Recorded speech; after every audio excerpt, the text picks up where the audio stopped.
As always. Don, did you want to add anything? No, I was agreeing that it was brilliant. And what I love is that you've added that dimension, because if we want to change something, we're going to have to go to the feelings that are in it. It's the feelings that are the goal. That's what gives you the, hey, check here, go here. That's the arrows that are pointing, going, check in at this spot, because that's the secret key. So thanks, Brian. Appreciate that so much. Back to you, Stacy.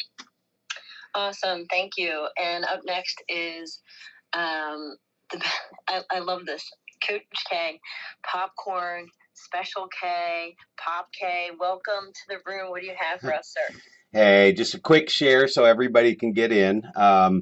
So mine was like Don, when you said earlier about living without limits, what popped out of my head was live without regrets. And I think I've mentioned this before. I feel like I've kind of mastered not living with regrets. I don't regret what I don't have, because if I wish something were there, then I start moving towards it. I just take action, which we've all talked about this morning, and I've heard that several times. So move towards it, start taking those steps and make them happen.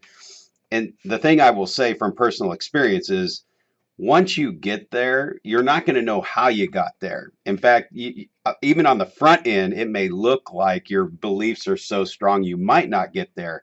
What successful people have said, and I've heard over and over and over again, is they didn't really know how they were going to get there. It's like they were just there, and it was, they don't remember how difficult it was. So just start moving towards it. Take those steps. My biggest life lesson was to get out of your comfort zone. And we always say, get comfortable being uncomfortable. But really, like, what really happened for me was sitting in a mastermind with the top agents in the entire country with Gary Keller. He has these masterminds and he brings agents together. And I'm sitting in this room with like the top agents in the world, right? And I'm feeling pretty blessed to be there. Not like I should be there, but I've earned that right to be sitting in that room. And then Gary says this. He goes, you know why you're sitting in this room? Because you don't get comfortable. And at that point in my life, I was so comfortable.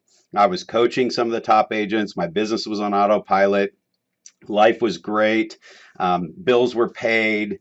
So I was comfortable. And he reminded me that I'm in that room because we never stay comfortable. So find mentors. My coaches, my peers have always pushed me out of my comfort zone, sometimes just by hanging around them and learning from them. But, the coaches push you out of your comfort zone. And this is the big piece I want you to get that I learned, is that when you're in your comfort zone and something bad happens in your life, like losing a spouse, right? So when something bad happens, it sucks you to uncomfortable. When you're above and always out of your comfort zone and something bad like that happened to me, it sucked me to comfortable.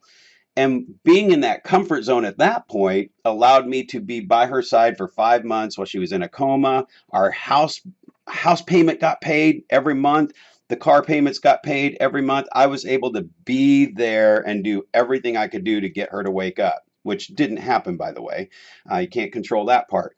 But what I saw was, man, if I was just at the comfort zone, that would have sucked me down to, oh my gosh, I'm here 5 months. I got to go make money. How am I going to pay my house payment? And I would have not been able to be present. So living without regrets and stay out of your comfort zone would be my share for today.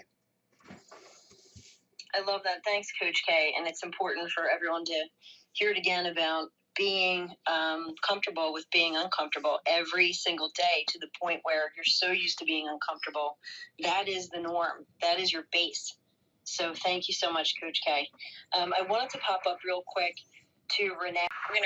This reminds me of when I used to be an EMT. If we train our bodies and we train our minds to live in uncomfort and to not see it as a threat, then that can become, like you're saying, Stacey, the new normal for us to live in balance, for us to live in homeostasis, so that when things do come in that are actual moments that we could get severely knocked off. I mean, this is not something small. When, Brad, when your wife went into a coma, that is something huge. And I wanted to say thank you so much for being open with us and talking about that here on stage, because I know that you being able to share that openly is going to help someone else. And I just wanted to acknowledge your share and also just really let it land on everyone's ears that are on stage and in the lounge, because this is a concept that will carry you throughout your life.